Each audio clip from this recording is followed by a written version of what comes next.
What's up, everyone? Welcome to Unmasked, where things are discovered, uncovered, brought to the light, and made known. I'm your host, Lamar Barrett, coming live to you from PG County, Maryland. If you're interested in finding out about the untold stories behind being a college basketball coach, this is the show for you. Being a former assistant men's college basketball coach for 16 years, there are so many untold stories behind the scenes in the life of a college basketball coach. Now, let's unmask them. Today's guest, he's actually a former head coach, a young and bright assistant coach. And I always say, guys, young and bright. He's been in the business. He's been in the business. If you haven't been in it 20 years, I always say young and bright. With a tremendous basketball mind, excellent talent evaluator, a tremendous teacher, a professional, a future head coach in this business again. And I'm going to say he was at the junior college level at first, but a future Division I head coach in this business. And he's a Hollywood, Florida native, Matt Eisele. Now, Matt, a little bit about Matt before we bring him on. Like I said, he graduated from University of Pittsburgh. And then actually, even before he got into the basketball thing, being coaching-wise, before he graduated from college, he actually went back to his high school and coached for a few years at MacArthur High School down in Hollywood, Florida. So he kind of always knew that the coaching was going to be in his blood. And then in 04-05, he was at Belhaven University, where he's assistant coach early. And then he became the head coach, or he was an assistant for a year and a half before taking over the program at MiamiDade. So he spent a total of 6 years at MiamiDade. And then from MiamiDade, he was in the professional development stage at two universities, one at University of Kentucky, and then one at Pittsburgh. It's 16 season. He spent some time at both of those universities where he did an outstanding job dealing with professional development before landing at Rutgers University for Steve Pikel, where he spent 2 years, 2016, 2018, in an administrative role. But while you're at that level, you're still involved with basketball all the time. And then from 2018 to present, he's been 3 years with Shaheem Holloway at St. Peter's University, where they've done an outstanding job of turning around that program from where it was when they first took over. I want to welcome to the show a guy I got a chance to get to know on the road, man, for the last few years before I even stepped away from college basketball. And someone I call a true friend now. We stay in touch with each other just to check on one another. But welcome to the show, Matt. Lamar, appreciate you having me, man. Thanks for the kind intro. Hey, that's your work speaks for itself. So, you made that a lot easier than what it was. But look, Matt, you came here, this is a show to get unmasked, and wanted to find out a lot about you. Like I said, I think you are a future head coach in this business. I think people need to know that. I know a lot more about you, so I know you everybody says, hey, I'm not looking, but you know what? Things happen, and you got to be ready to go when it happens. So I'm gonna ask you this because you jumped in right from college, and it could be any one of the stops that you've had, but there's no handbook, man, to being a college coach. I don't care what sport it is. Tell me about the first day, first week, or first month after being, when things are done with human resources or orientation, especially, man, when no one gives you direction in this business. Talk about that a little bit. So I think just the biggest thing, when you go from school to school, is kind of just getting acquainted, for the new kind of ways the head coach wants to do things. Obviously, that varies from staff to staff. Every situation is different. Also, too, making sure that you come in, you don't want to step on any toes, and getting to know everybody within the staff, trying to get a feel for around campus, what works, what doesn't work. Obviously recruiting is a big instrument in this business. So I think, when you're going from school to school, in my humble opinion, I think that first 5 to 7 days, you really need to study kind of what works and what could work for each individual institution. And that was kind of my thing, especially at Rutgers and St. Peter's, on what could we do to take recruiting to the next level. And I think you've really got to research.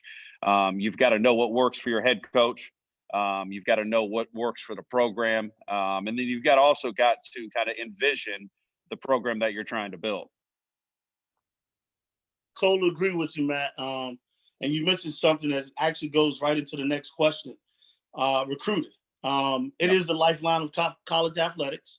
You have to recruit good players or really good people, and good students. And everyone is not an A student, B student, but someone who like, hey, if you are a B student, be the best B student. If you're a C student, be the best C student. But you got to have someone that cares about getting a degree or who wants to get a degree, or like a lot of times you recruit guys who first generation is going to college. But talk about your best and worst recruiting story that you may have had over the years. And that's at any level. You've been at different levels, but talk about your best and worst recruiting story.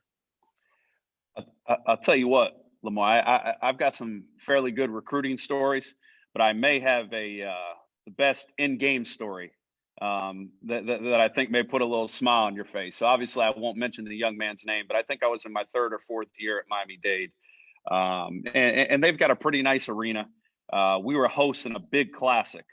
I think we had 5 or 6 top 25 teams, and there was about 453 left. And I'm just trying to paint the picture here for you. 453 left in the first half. There were probably, 400 or 500 people. So we had a young man that got picked up a second flagrant, got kicked out the game. So they sent him down to the locker room, and within probably about 5 minutes, the crowd starts jumping around. Lamar, he's at the top of the arena. He's got 2 speakers set up. Okay, so they start picking up. Then there's music starting to play at the top of the arena. So I turn and I look up and I see there's a little commotion going on. So I kind of give that look.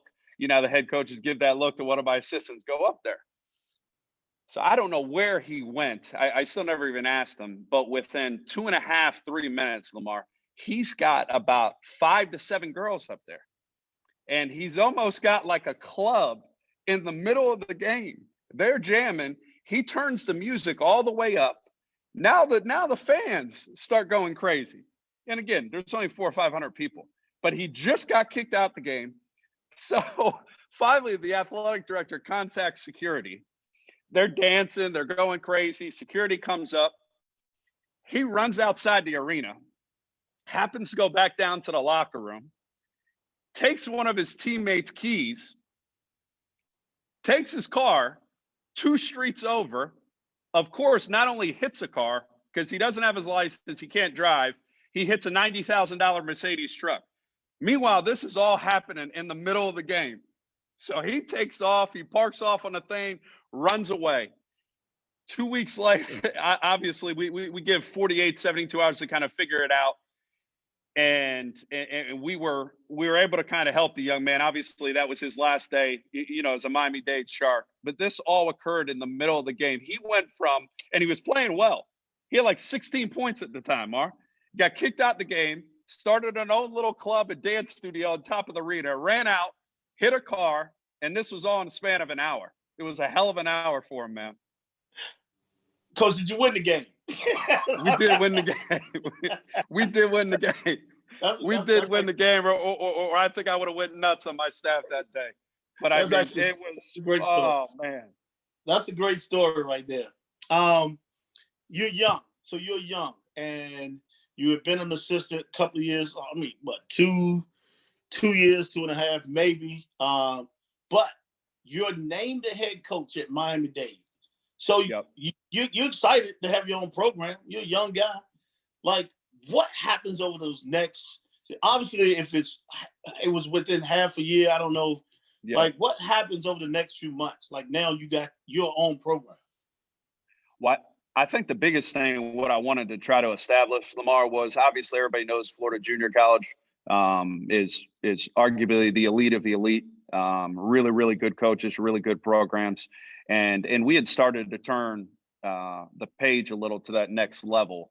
But my first year, I kind of just want to try to establish that we didn't really want to take a back seat to anybody, whether if it was recruiting on the road, in-game coaching, willing to play anybody. And we were able to get some guys early on that made myself and made our staff look really good. And I think our second year, we were fortunate to finish 26-3, 27-2, third in the country. And I think we had 9 guys go Division I from that team.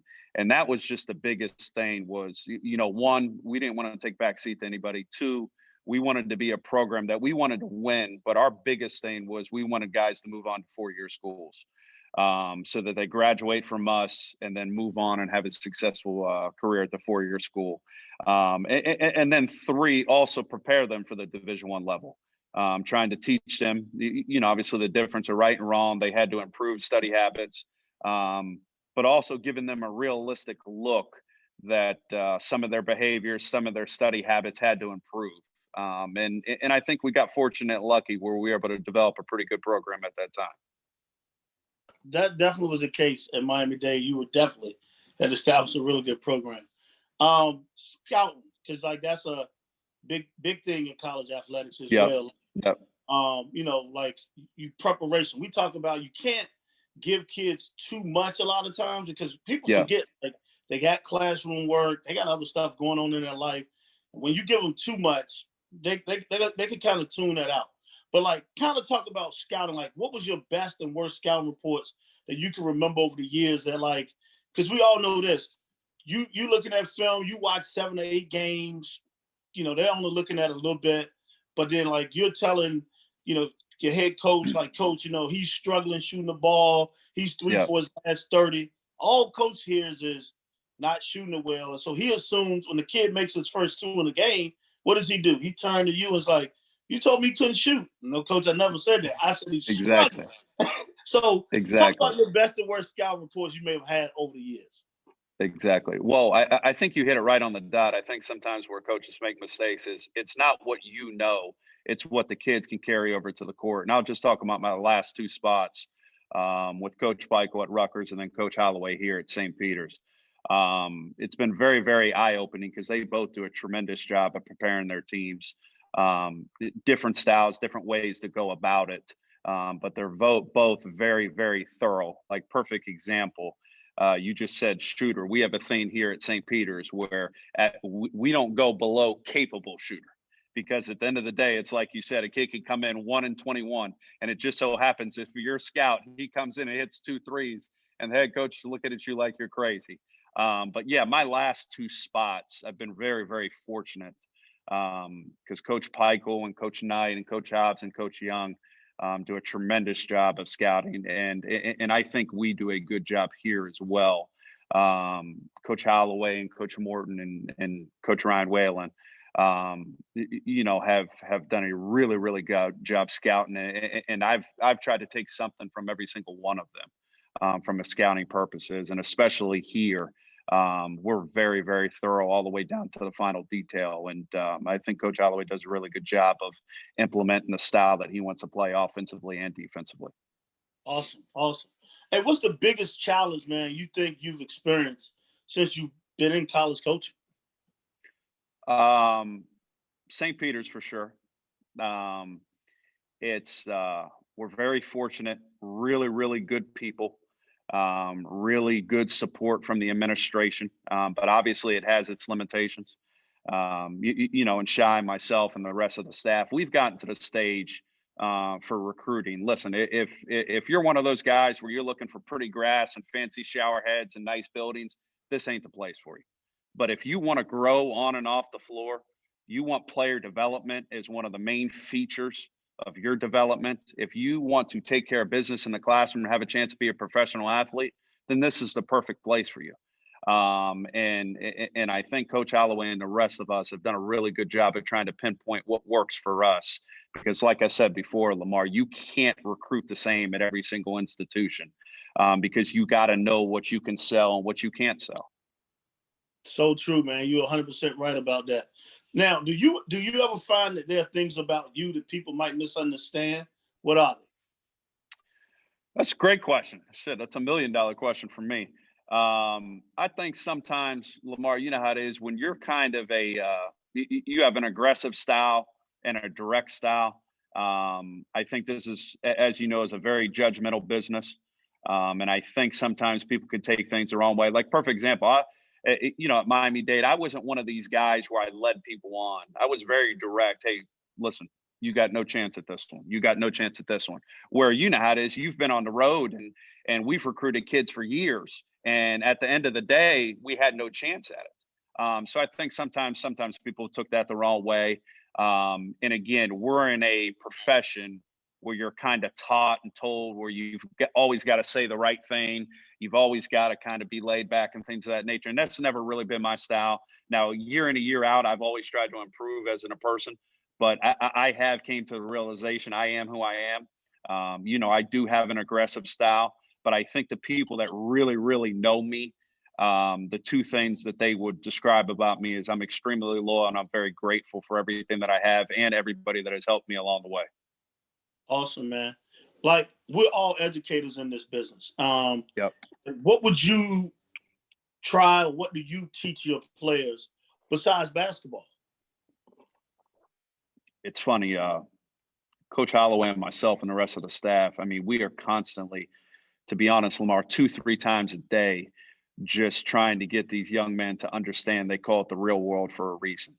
If there's a meeting at 2, you need to be there at 1:50. If you have film at 2:30, you need to be there at 2:15. When you come to practice ready. Don't take 10, 15 minutes to put on your socks and your shoes and things of that nature, because it carries over to the real world.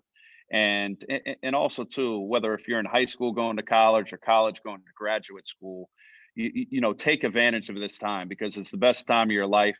It's kind of the entryway to the real world, and take your education the right way. Treat people the right way. When we go on the road, I think Shai does a tremendous job of staying on top of these guys with please and thank you and cleaning up after yourself and pushing in chairs and holding door open for someone behind you. Just small things that I think some of these young men, especially in the generation that we're in, let's call a spade, where the sense of entitlement's through the roof. I think some of the day-to-day mannerisms and the understanding of how important academics is, and also to kind of just trying to prepare them for the real world. Because as we all know, man, it's I don't want to sound repetitive, but it's called the real world for a reason. You're exactly right, man. What did you have to sacrifice to achieve your current level of success? Well, that's a great question. I think everybody in this business has to sacrifice in some capacity, but I want to say my first 3-4 jobs, I made a total of 4,500. Even still to this day, I'm basically in New Jersey by myself. All my family's still in Miami. My mom, who's my world, is still in Miami. So when you say sacrifice, to me, that's a day-to-day sacrifice. I'm away from my family, which means the world to me. I'm kind of up here by myself. Obviously, I've been very fortunate to meet some friends along the way. I do have Brandon Knight with me, who's still probably 45 minutes from me, who we went to school with her 20 years back. But outside of that, I'm still, getting to know everybody up here and things of that nature, because I've been a South Florida guy my whole life. Yeah, that's true. You're right. Yeah, and like you said, you're away from family. That's a huge sacrifice. People don't understand. Like, they always say, well, I want to get in this business, but there's a lot of stuff you got to sacrifice, and family is right up there at the top of the list. What's the biggest accomplishment you've experienced since you've been in coaching?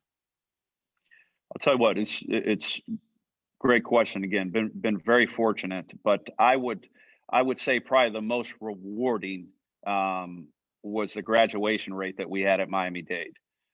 There is no better feeling, maybe outside if you have kids yourself, of being able to get a young man for 1 or 2 years, and then after that time being able to watch them on TV, playing within their new Division I program, but also too, after playing 1 or 2 years of Division I program, earning their degree. It was, I always tried during college basketball season to shut down everything else when I was at Miami-Dade if any of my kids were on TV. Because Lamar, I mean, it's one of the best feelings in the world, because everything that kid went through to get to that stage. I like that. Is powerful, and you shutting everything down. That's huge. that support, those guys, I mean, they know that too. Like when they leave there, and that's Yeah. why you have a lifelong impression or footprint on their life, and that's big, man. And I'm sure those kids to this day still like reaching out to you and talking to you as well. I'm sure about that. Oh, of course. And they reach out more when they need something. You know how that goes. Oh yeah. Look, what's your favorite word or phrase that you like to use? Like you pick up stuff from different people all the time, but like something you catch yourself saying all the time to players and stuff like that. Like, what's your favorite word or phrase?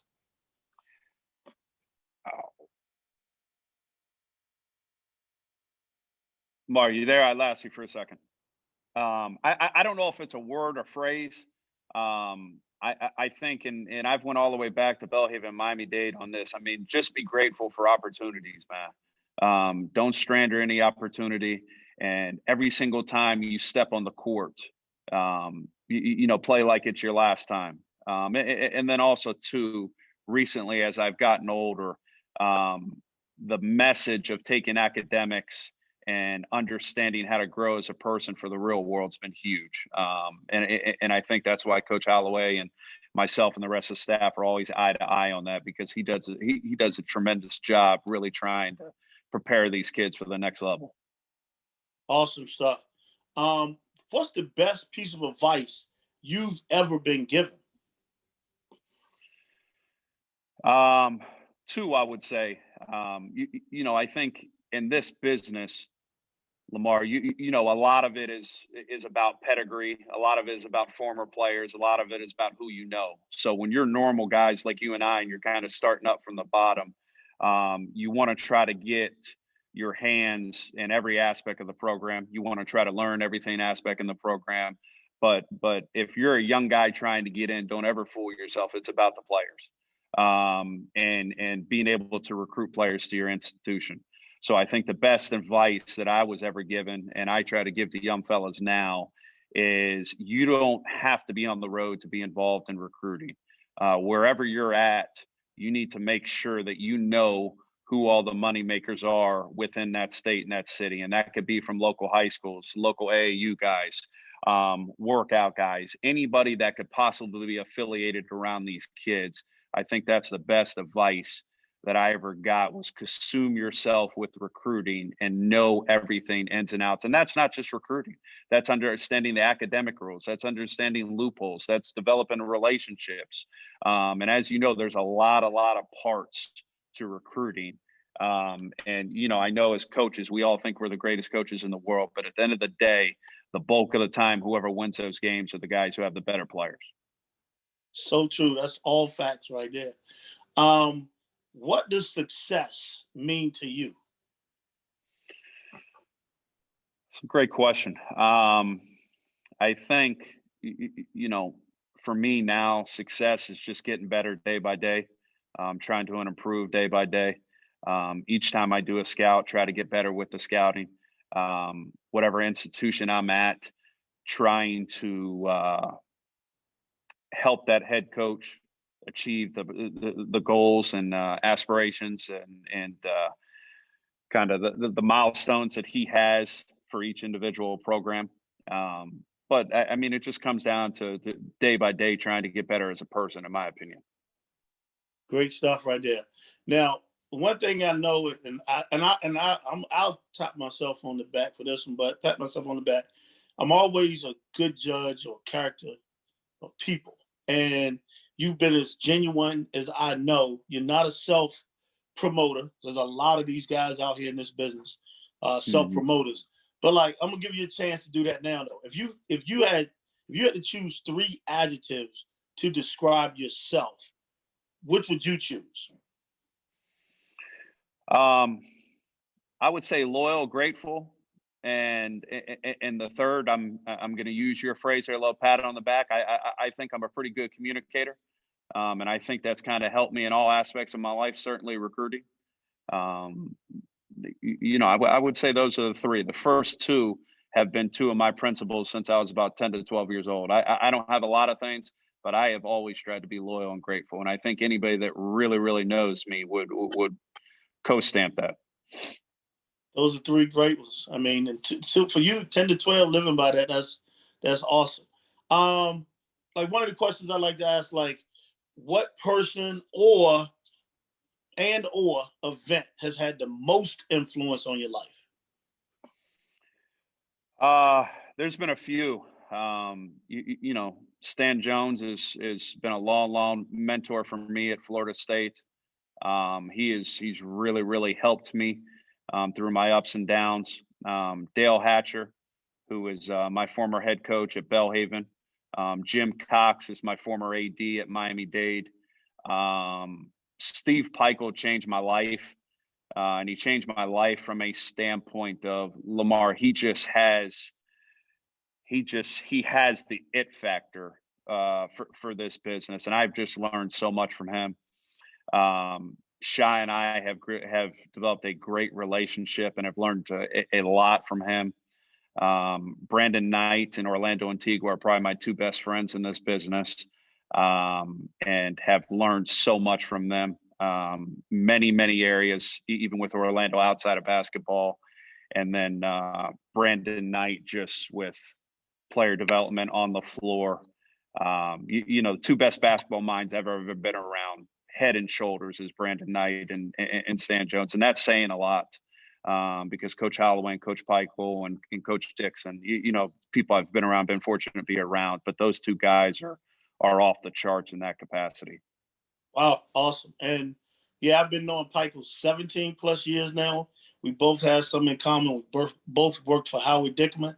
So that's when I first met Pike, when I came in 2003 into this business. And he had just gone to GW at the time. I was at Central Connecticut, but we're both in the same basketball family, as you say. For sure. Under Howard Dickman. What are your best and worst memories in coaching? Again, best is kind of, you know, I've been fortunate to stay in this for 18 plus years. I would think that has to be at the top. Also, you know, I was fortunate to be a head coach at a very young age. You know, I don't care whatever level it is of this business. You have to get a break or be very fortunate to become a head coach. The lows, just the kind of day-to-day grind. I mean, as you know, this is one profession where you can go from the penthouse to the outhouse and the outhouse to the penthouse overnight. So I think it's just the day-to-day grind of, you know, the stresses, the ups and downs and things of that nature. Yeah, I mean, those would kind of be the things for me. That's pretty interesting, because it was interesting. You just talked about stress, and sometimes people don't realize how much stress it is in this business. The guys go through sometimes. Like, what energizes you and brings you excitement? Winning, first and foremost. You know, I think if that's not at the top of the chart, either you're lying or or you're in the wrong profession. Two, trying to help the young men be successful.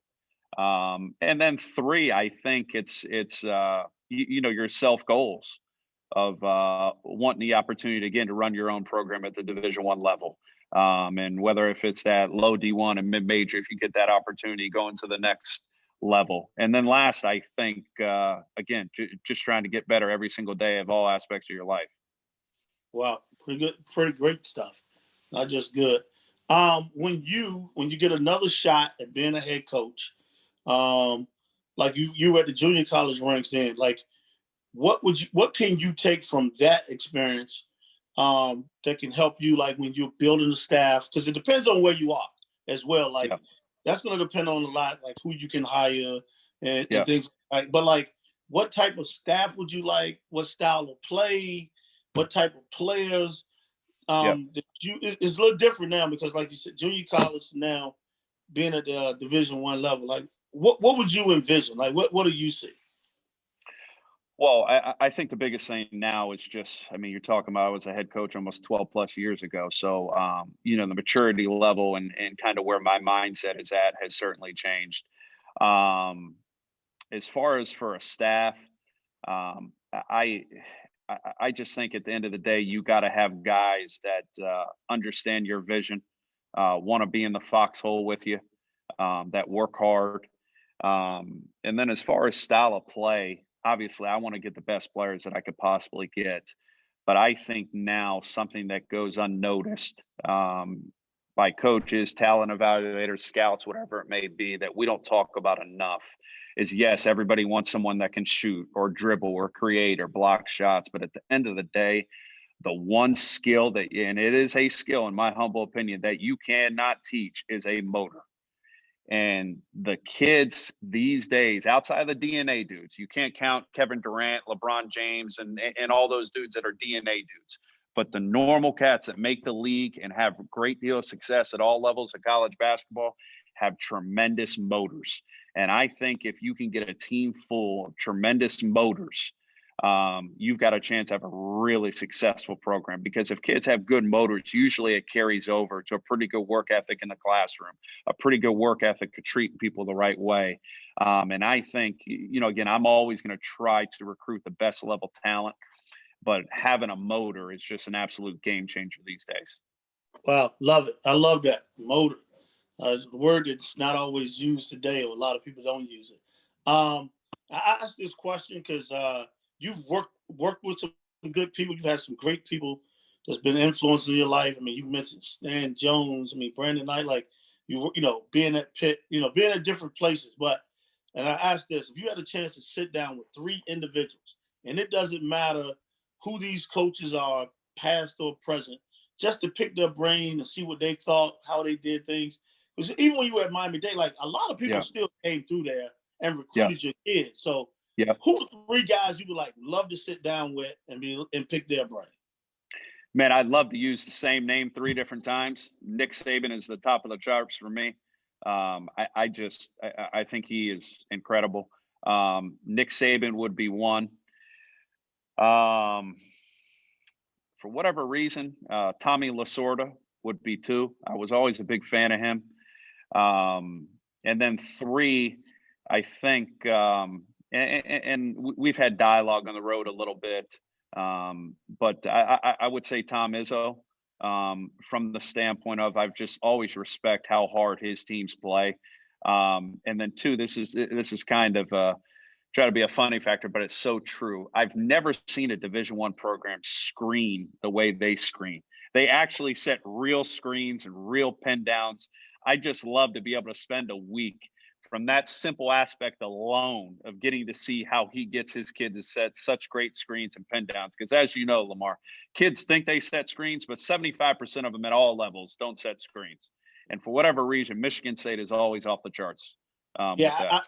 You say that, and last year being able to scout, teams, for doing stuff with the NBA, it was amazing watching them. The couple of times I watched them, so impressive. Like you're right, because you don't really watch them when they play. Like you're not they're setting screens, just watching the game. But now when you're looking at guys, and the guys last year, like Xavier Tillman is gone now, I'm sitting there they set screens. And then I went back and watched film.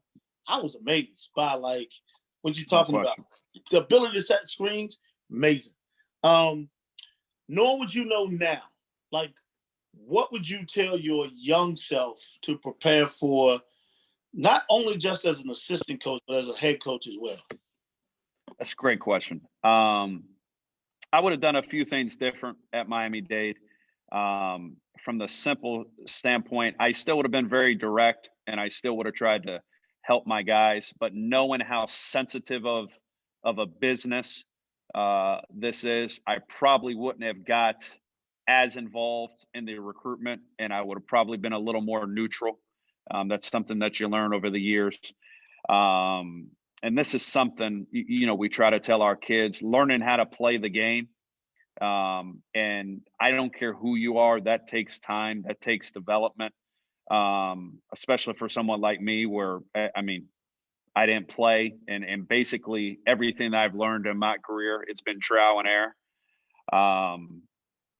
But the one thing that I would carry over from even my high school, Belhaven, every level I've been at is the work ethic of how important it is to work hard and, to be honest, to outwork people. Because if you grind at it, you can outwork people in this profession. So true. So true. Well, look, Matt, man, I want to thank you again for being a guest on the show and being unmasked. Is it anything, well, I'm going to say this, but is it anything you would like to leave with the audience or the viewers before we go? No, well, one, I just appreciate you having me on. Two, I've really enjoyed watching the other interviews, with guys and coaches coming on your show and learning from their experiences as well. And then three, man, just continue to support St. Peter's, man. We're trying to build something here. We're excited. We feel good about the team, and we're going to try to the best of our ability to make a little run here. That's awesome, man. Like I said, you guys are doing a great job, and you'll continue success and great staff over there. And I'm sure I'm gonna definitely follow. I text you. No, you've been great, man. I appreciate all the love. Yep. Well, look, no, I appreciate you, man, coming on, and thanks for all of that. And thanks for watching as well. And I want to thank you, viewers, for watching another great show. Stay tuned for the next guest as we get done my mask. See you next time and stay safe.